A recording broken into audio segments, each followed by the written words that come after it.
Deus é o dono do lugar, que quem fala é Everson Montanha. Episódio 2 com Rita Alves, né? Ela acabou de, na descrição dela anterior, ela falou doutora Rita Alves, desculpa. Agora vamos ver se vamos identificar, legal. Doutora Rita Alves vai falar agora sobre o livro. O Iago, por gentileza, joga aqui o livro dela aqui na tela, por gentileza. E assim, eu não vou nem falar para se apresentar, mas já fala como é que faz para comprar o teu livro, como é que fala a tua rede social. Já começa essa introdução. Porque assim, essa tua...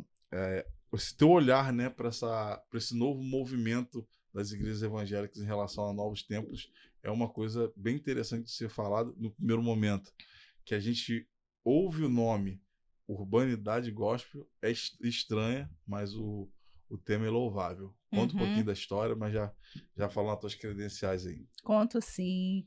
Prazer, pessoal. Eu, doutora Rita Alves, formada pelo Instituto de Planejamento Urbano e Regional da UFRJ. Alô, UFRJ Fundão, alô, IPUR. Estão aqui na área divulgando o nosso trabalho, essa tese que foi defendida em 2021 e agora está em formato de livro, que saiu pela editora Ateliê de Humanidades Editorial. Vocês acessando ateliêdehumanidades.com ou o meu Instagram, doutora Rita Alves, DRA Rita Alves, vocês vão encontrar lá o link que vai dar acesso direto para adquirir o livro Urbanidade Gospel, certo? Por que Urbanidade Gospel? O que esse nome tem a ver com evangélicos e cidade? Bom, urbanidade é um conceito que visa chamar a atenção para todas as práticas que promovam convivialidade, civilidade, bem-estar urbano para todas as pessoas. Isso. Sendo essas práticas promovidas ou estimuladas pelos edifícios ou pelo mobiliário urbano, por equipamentos urbanos, e da maneira como as pessoas conseguem promover essa convivialidade, esse bem-estar, promovendo a integração, o encontro e oportunidades de melhorias de vida para as pessoas, certo? Então, urbanidade é isso. E o gospel tem a ver com a maneira pela qual os evangélicos promovem essa convivialidade no sentido de fazer com que a cidade tenha uma experiência diferente para as pessoas, em termos de políticas sociais e de ação social. Por isso que tem aí esse subtítulo, Megatemplos Evangélicos na Experiência Urbana. E por que eu escolhi estudar os megatemplos? Deixa eu te contar, Montanha, um episódio muito interessante que aconteceu comigo lá em 2016, quando eu ainda estava escrevendo o projeto para entrar no doutorado. Eu fui para Belo Horizonte participar de um evento na UFMG, e lá em BH, alô BH, tudo bem? Dia 2 de dezembro eu estarei aí, hein? Dia 2 de dezembro vamos fazer o podcast do Pesadão em Contagem, né? E BH. Exatamente.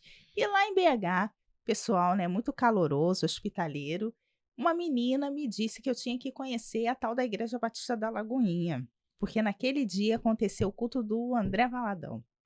E eu perguntei para ela, mas por que eu tenho que ir lá nessa igreja? Por que você está me falando que eu tenho que ir?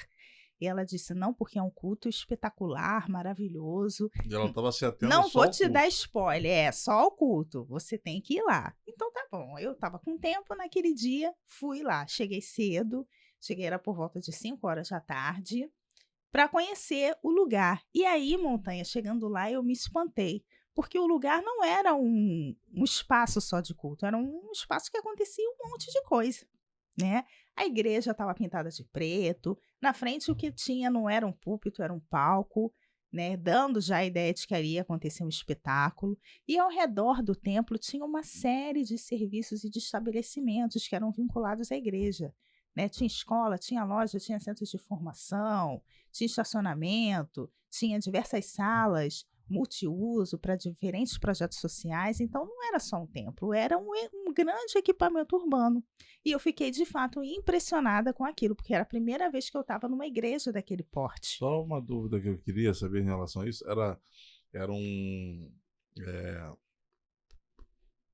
os departamentos que eram lá de dentro eram sociais ou eram particulares? Existia como é que é o nome? Vocês Chegou essa informação? As pessoas Locação, pagavam isso? sim, as duas coisas. Eram estabelecimentos da igreja, mas a igreja também fazia essa prestação de serviço para pessoas externas, né? Empresas Abria, de né, fora, isso, que quisessem sublocar o espaço e prestar atendimentos ali.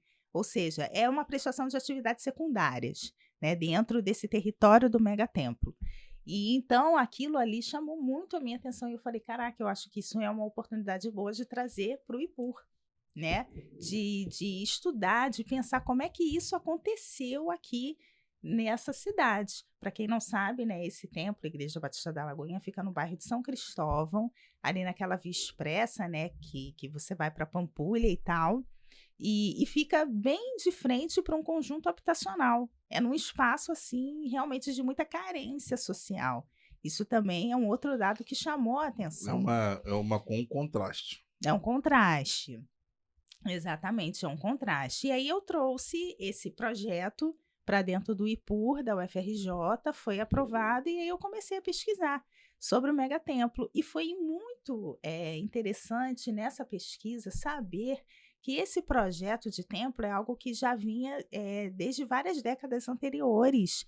Começou nos Estados Unidos, né? Muitas igrejas evangélicas já atentas a diferentes índices de desigualdade social que tem nas grandes megalópolis americanas. E aí o modelo brasileiro foi replicado aqui, de acordo com essa visão dos pastores, né, que criaram. E o livro, ele conta como surgiu o megatemplo da Igreja de Del Castilho, aqui no Rio de Janeiro, da IURD, Igreja Universal, e o templo da primeira Igreja Batista de Curitiba.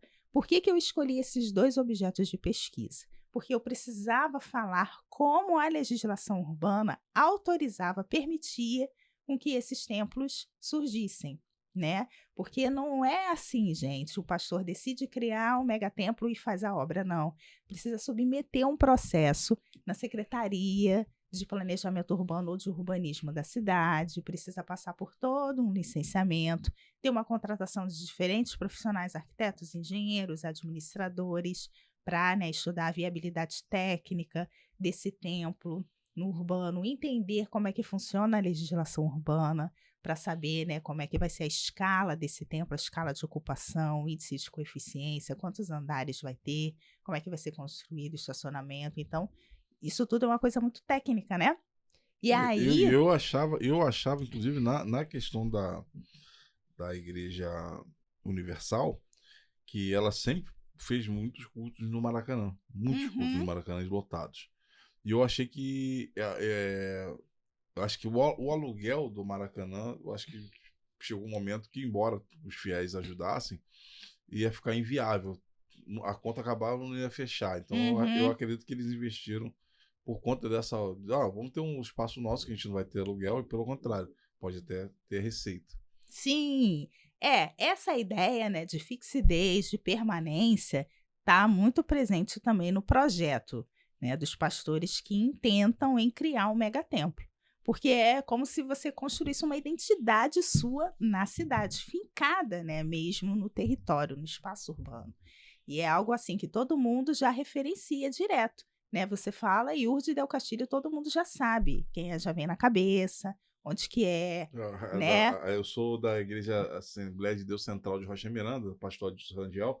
Um grande abraço à pastora Marli, né, o pastor Wilton, inclusive, que o pastor Wilton já esteve aqui nessa bancada, né, gravando com a gente. Legal. E ele tem a gente tem uma igreja que comporta 400 membros, e ele tem uma ideia, ele fez um anexo, tá quebrando tudo para poder fazer uma igreja para 2.000 membros. E assim, engraçado você falar a tua explanação bem parecido com o pensamento dele, né, de ter lojas lá dentro para poder alugar, estacionamento, né, e ser uma referência local. Inclusive o nome lá é Central de Rocha Miranda. Então imagina, daqui a algum tempo com esse templo montado, realmente ser a referência de Rocha Miranda em todos os âmbitos, né? Certamente. Essa ideia de multisserviços é uma ideia muito em voga no urbanismo atual, sabe? Quem acompanha aí, por exemplo, as redes sociais de urbanistas famosos, como, por exemplo, o Washington Fajardo, é um cara que está sempre bolando muitas ideias com a Prefeitura do Rio, Reviver Centro, né, o Parque Piedade, Esse lá na movimento aqui Zona no Sul, Rio, esse movimento do do Rio Jardim aqui. de Alá, inclusive, né? Então, essa tem sido uma ideia muito presente de revitalização dos espaços com multisserviços, que não seja um espaço que ofereça só uma coisa, mas múltiplas coisas, justamente para promover a urbanidade. E urbanidade tem a ver com isso, com a vitalidade, né? Pessoas circulando, pessoas se encontrando, promovendo encontros, convivendo com a diferença, certo? Mas o livro Urbanidade, ele também pontua essa questão, porque o próprio conceito de urbanidade, ele visa o quê? Promover a convivência entre diferentes. E aí tem uma parte no livro, que é já da metade para o fim. Na primeira parte eu conto como esses 2 megatemplos, o da IURSS Del Castilho e o Curitiba, surgiu, como é que eles nasceram, qual foi a ideia dos pastores, como é que se deu o licenciamento urbano junto às prefeituras, quais foram os contrastes, né, as dificuldades e as contradições, enfim, como é que ele surgiu na cidade e está aí até hoje. E na segunda parte do livro a gente já fala mais sobre o conceito da urbanidade em si, né? Quais são os projetos que essas igrejas executam para promover a vitalidade, a urbanidade, seja no templo ou fora do templo, no seu entorno, né, nos multisites, ou seja, nas filiais que esses megatemplos têm. E o livro também quer tocar num assunto que é bastante sensível hoje nos evangélicos, que está muito em pauta, que é o quê? A convivência com o diferente. Porque o direito à cidade, o direito à urbanidade é para todas as pessoas. E a nossa pesquisa, ela se deparou com alguns casos de intolerância, promovidos sobretudo no Templo de Curitiba, né, de dificuldades de acesso à população LGBT, de não deixarem com que essa população, por exemplo, alugasse a quadra esportiva, né, para promover ali uma prática esportiva de melhoria de saúde, bem-estar, integração. Então, o livro ele também faz uma discussão crítica sobre essa questão da Porque intolerância. quando você abre uma igreja multiversa, né, com muitas possibilidades, é para a comunidade como um todo, né? Para a E comunidade como um assim, todo. e aí quando você abre, embora a igreja tenha a visão dela como que aquilo é uma prática errada, né, na questão do homossexualismo, por exemplo, é uma oportunidade de você falar a palavra de Deus para essa pessoa, ou convertê-la, ou trabalhar o vídeo de Deus naquela pessoa. Então ela vai estar ali, próximo, vai ter, evidentemente, assim, acho que a procura ela não vai ser tanta desse pessoal por conta de achar que vai ter uma represária nesse sentido. Mas uma vez que ela está ali dentro, né, a própria Bíblia diz que você tem que vir como você está. Então, acho que é interessante a discussão também, até para entender como vai ser a visão do pastor. O pastor, a igreja que quer crescer, ela tem que saber lidar com a diferença na cidade. E é nesse ponto aí, né, nevrálgico, que o livro também toca, né, que a gente vai nesse caminho de discussão. Porque o que acontece? Uma vez que um templo, seja evangélico, seja de qualquer religião, pretenda ser um equipamento multisserviço, ele não vai ser só templo, ele vai ser um equipamento para atender a diferentes pessoas, né, de diferentes estratos sociais, com múltiplos serviços e tal. Você tem que abraçar essa diversidade. A urbanidade, ela é isso, não pode ser uma urbanidade filtrada, né? Promover a ação social, o engajamento social tem que ser para todos. Eu acho que isso também está dentro do escopo do reino. Senão você não cresce, de Deus. Não, senão né? se você não pensar na diversidade, não cresce. Porque você vai sempre pregar para evangélicos. Vai sempre falar a palavra de Deus para quem já, de alguma forma, já conhece. Então, acho que trabalhar de forma contrária a esse pensamento aí de repressão, né, de alguma forma, né, de acepção, vai contra esse princípio bíblico. E é daí que vem a minha ideia, por exemplo, que eu falei para você no bloco anterior, desse know-how de gestão, da tecnologia social, que eu estou desenvolvendo nesse exato momento, que é justamente para poder ajudar os templos de todas as religiões que tenham esse caráter mais administrativo, gestorial, entendeu? Mais urbanístico. E assim, essa tua ideia, ela vai ser consultoria ou ela vai ser assessoria? Você vai só indicar como é que faz ou você vai estar lá para fazer? Não, assessoria, com certeza. Instalação em loco, entendeu? Tá ali Processo. junto com as pessoas. Você sabe que tem uma coisa muito importante no livro, Montanha, que eu falo, que a gente identifica muito, muitas igrejas, muitos templos religiosos de candomblé também, por exemplo, acabam perdendo, sabia? O espaço físico porque não tem assessoria junto com a prefeitura, porque não sabe conduzir, entendeu, o processo até obter o habite-se, porque não está em dia, entendeu, com determinadas contas públicas, com a Secretaria de Fazenda, né, com os processos urbanísticos, de usos coeficientes de ocupação do solo. E essa informação que você está liberando é uma informação que desde a planta, né? Desde a ideia. Desde a ideia. Então, assim, você já vai... Você, na verdade, tu não vai pegar um cara que já está pronto, já está com a alicerce já pronto, com a igreja já... Na verdade, a ideia é você conseguir assessorá-lo desde a ideia até a inauguração, né? Sim. Mas eu acho que também a gente pode assessorar quem já tem um templo físico pronto. Porque o que acontece? Muitos, e isso é uma crítica que o próprio servidor da GLF de Ramos, por exemplo, quando eu pesquisei sobre o templo de Del Castilho, ele mesmo falou, a gente aqui enfrenta muita dificuldade com o templo religioso.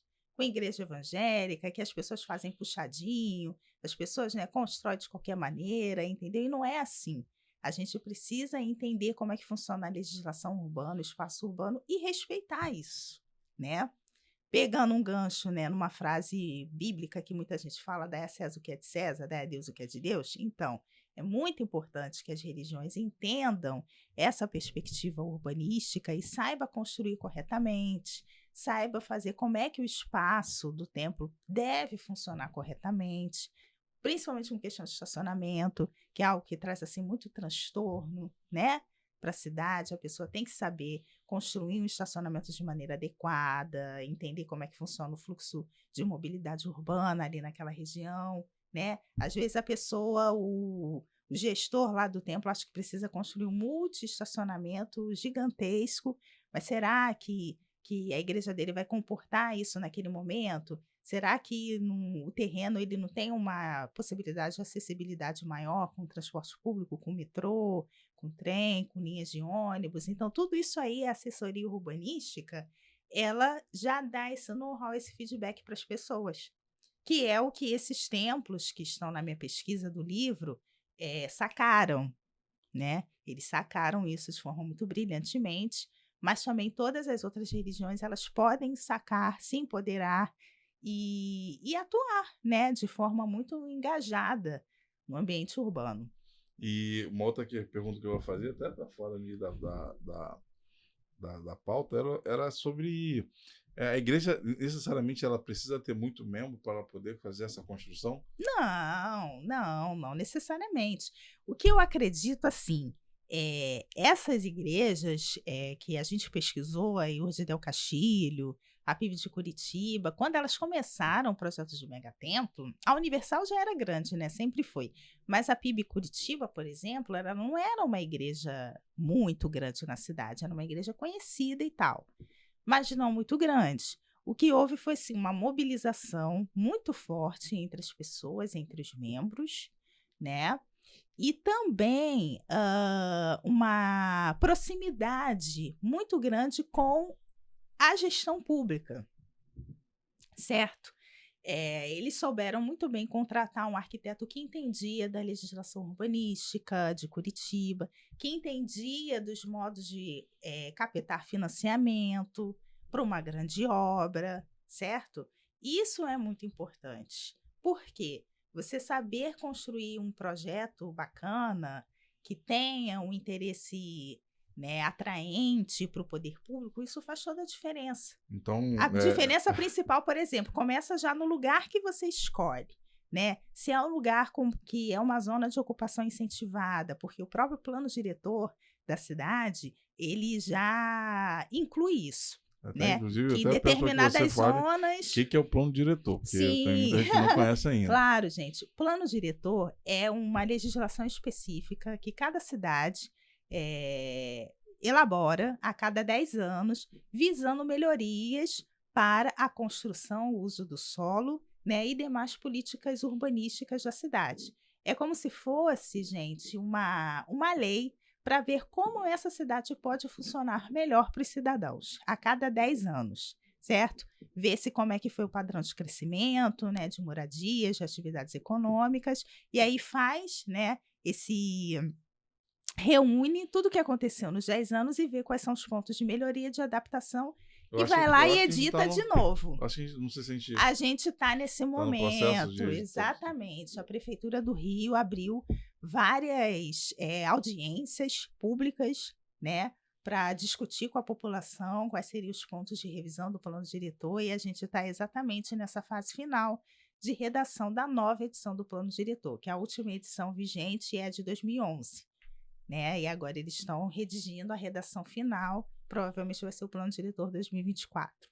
Maravilha, maravilha. Então, assim, eu achei muito interessante que não necessariamente então, a igreja não precisa ser grande e a igreja não precisa ter o dinheiro específico para fazer, de repente, para finalizar a obra. Ela pode ter um caminho para esse recurso chegar até ela. Exato, exato. Muito interessante, muito interessante. E assim, mas desde que esse projeto de templo grande que a religião quer se dedicar, desde que ele cumpra o quê? A função social da propriedade, que está na nossa pauta de discussão. É isso que eu ia perguntar agora. Então pode responder. Exatamente, gente. Toda religião que queira construir um templo relevante na cidade, ela precisa atender esse princípio, que é o quê? Da função social da propriedade. Isso está na nossa Constituição Brasileira de 88, está também no Plano Diretor, no Estatuto das Cidades, que visa o quê? A discriminar que toda edificação ela tem que cumprir uma função social, ela tem que cumprir uma função social objetiva para o humano, certo? Por exemplo, a moradia, ela já cumpre sua função social, que é o quê? O seu direito de morar, o direito de habitar, certo? Então, a nossa moradia individual, ela já cumpre uma função social. E os outros prédios, né? E as demais coisas? Por exemplo, esse prédio aqui em que a gente está, ele tem que ter uma função social, por exemplo, ele tem que ter alguma prestação de um serviço de bem-estar, um serviço público, uma utilidade pública. Então, a função social da propriedade é exatamente isso. O que ela traz de utilidade pública para a população? Então, no caso de um templo religioso, embora a gente entenda, né, que a religião ela traz um bem-estar individual, mas ela não pode ficar só nisso, né? Ela tem que cumprir também uma função social. E aí é que entra a ideia do equipamento multisserviço, de a religião ela também se colocar aberta a essa proposta de ser um equipamento multisserviço que traga uma dinamização do espaço urbano, do seu entorno, entendeu? Que saiba dialogar com as necessidades comunitárias, certo? Porque toda comunidade tem necessidades.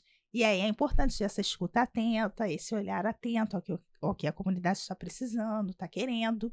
E o templo religioso ele pode muito bem cumprir essa função social da propriedade dentro do seu território.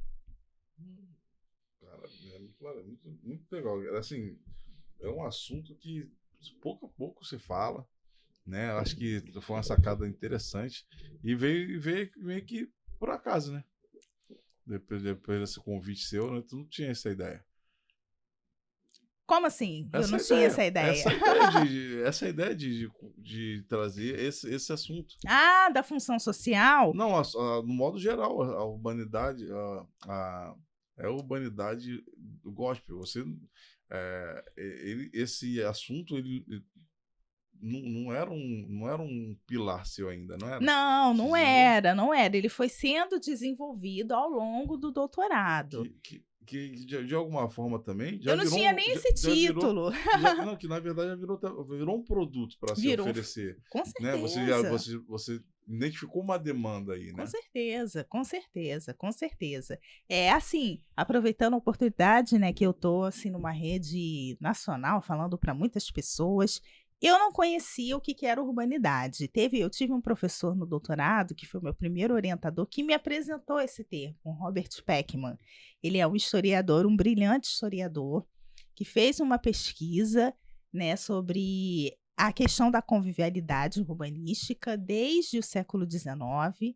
Ele é um cara que gosta muito de literatura, então ele trouxe para mim esse know-how da literatura machadiana, Machado de Assis, Joaquim Manuel de Macedo, grandes literatos, né, do nosso caminho da literatura do século XIX para o século XX. Então, assim, tem várias obras dos clássicos da literatura que tem a cidade do Rio de Janeiro como pano de fundo, que mostra toda essa diversidade, os contrastes das nossas cidades, tendo como esse enredo para as suas narrativas de romance urbano. Então foi aí que eu fui entendendo esses contrastes, questões de desigualdade social, de racismo, segregação urbana, né? Eu fui aprendendo sobre isso tendo contato com essa literatura brasileira, a partir do professor Robert. E aí eu fui entendendo, cara, os evangélicos, eles também fazem isso, né? Dentro desse megatemplo, desse templo que eu conheci lá em Belo Horizonte, eu acho que isso é um tema que eu posso trazer para a pesquisa. E foi aí que eu comecei, né, a pesquisar e a querer entender. Também, por exemplo, eu assistia muito programa de televangelismo, sabe? Tem os grandes oradores evangélicos que falam na televisão, sempre tocando muito nas questões sociais. Não é engraçado que tem um televangelista norte-americano muito famoso chamado T.D. Jakes. Ele é muito parecido assim como você também, grandão, fortão e tal. E ele tem uma fala assim muito potente, né? Muito poderosa. E me impressionava muito que os cultos em que ele falava também estava sempre cheio, muitas pessoas, sempre, né, arregimentando, muitos fiéis. Aquilo também me chamou a atenção, porque é uma narrativa contemporânea, é uma forma contemporânea de você narrar o que as pessoas, o que os cidadãos urbanos hoje estão querendo ouvir, né? Eles estão atentos a quê? Quais são as suas demandas? Quais são as suas necessidades? Vamos dizer que seria um culto direcionado e meio vamos dizer assim, aqui no Brasil pensando na realidade brasileira, isso. No Brasil, assim, porque se faz muito culto em relação ao tempo, ao comportamento do membro, né? Uhum. Se o membro for um membro mais pentecostal, assim, se o membro for mais falante, né, ele for se manifestar mais, o culto já vai para um outro. Tem muito essa questão também, né, da mensagem, inclusive, ser passada de acordo com o público que está ali. De acordo com o público que está ali, exatamente. Mas algo interessante que eu fui percebendo e descobrindo nessas minhas incursões sobre megatemplos é que essas lideranças pastorais estavam muito conectadas às demandas socioemocionais das pessoas, entendeu? E começando a investir nisso nos próprios serviços do megatemplo. Por exemplo... Estavam atentas, né? Atentas. Ali no Templo da Lourdes del Castillo, achei muito curioso, muito interessante, que é um local, um ponto de encontro fixo para quem quer um companheiro ou uma companheira, né?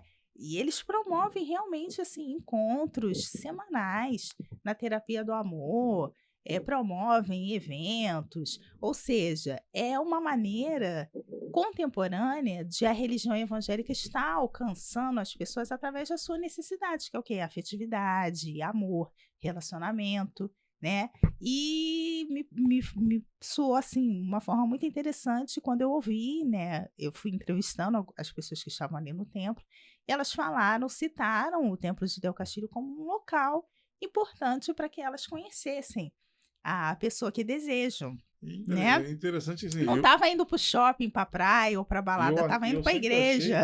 E eu sempre achei que, assim, eu nunca gostei muito dos templos da Universal, porque eu achava que era uma coisa muito fria, né? Eu achava que a pessoa... Eu participei de um ou dois cultos lá, e assim, achei uma coisa muito fria, as pessoas não tinham muito contato. E, por exemplo, eu preferia uma igreja num porte um pouco menor, que houvesse essa relação, né? Né? Que as pessoas terem envolvimento, de fato, não só com o evangelho, quanto com os trabalhos da igreja e estar inserido ali no contexto da igreja, né? E eu não via isso. Não via, né? Acho que a pessoa teria que estar mais presente em alguns lugares para poder identificar essa de fato, se eu era um equívoco da minha parte, da minha visão, né, superficial, né, e você está falando aqui que eu já é justamente o contrário, que pela demanda do público, né, do fiel, era sanado, né, Sim.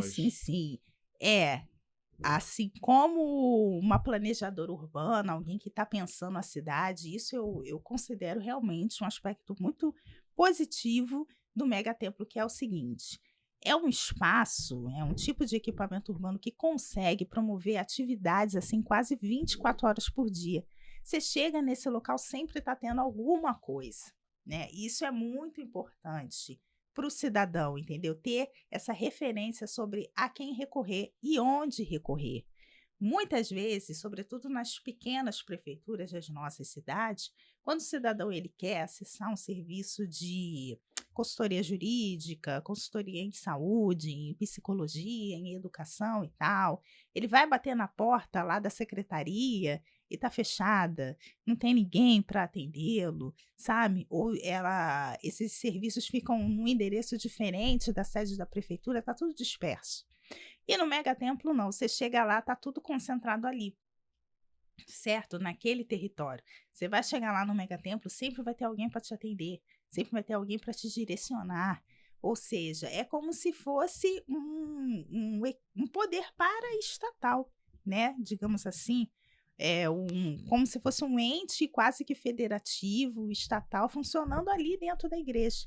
Então, isso realmente é um aspecto, eu diria, louvável, né, desses gestores, dessas pessoas que estão à frente do projeto. Agora, é importante também que outras religiões, outras referências religiosas possam deter esse mesmo know-how, para que o cidadão também tenha a oportunidade de escolher, né? Isso é muito importante, que a gente estava falando no bloco anterior, as possibilidades de escolha.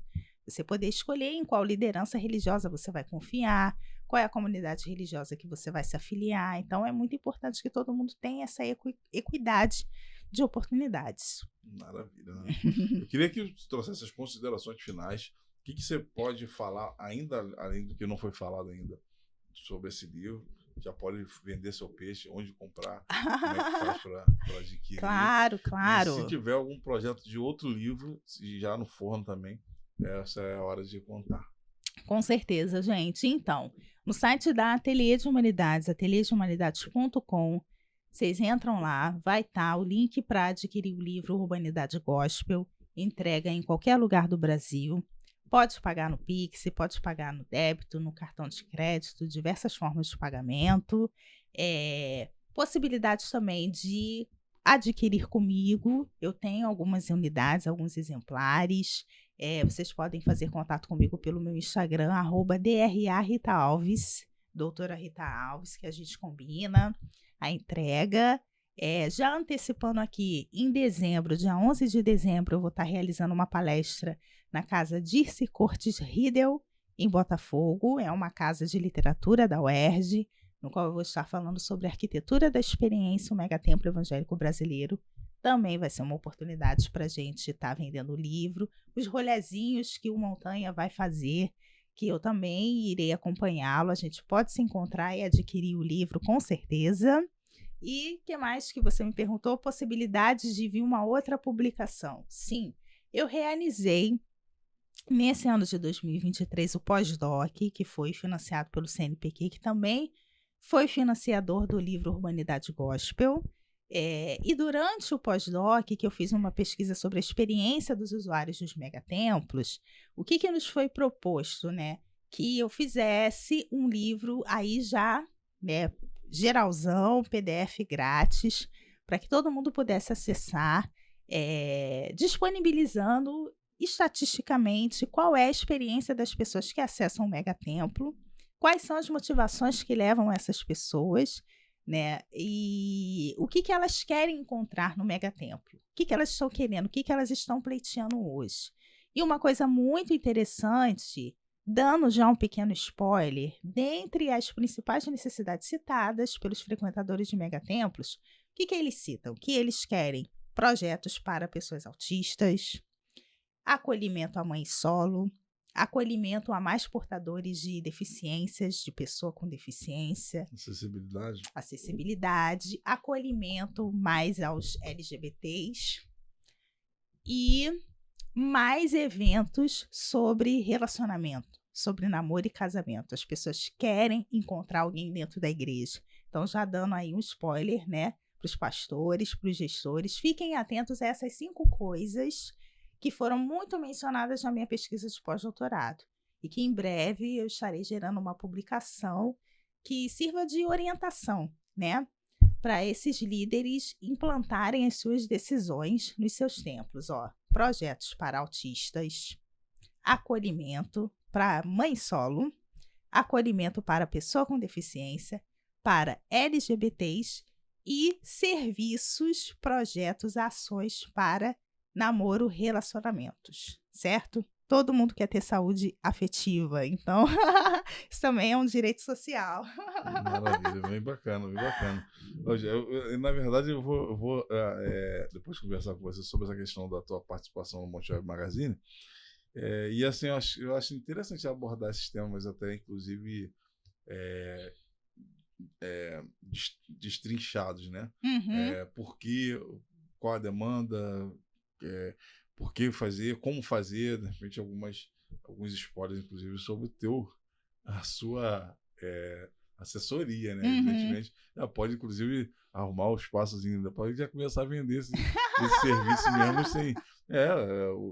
quem vende antes do produto chegar. Quando o produto, com certeza. Primeiro tem que ter o cliente, depois o produto. É verdade. Né?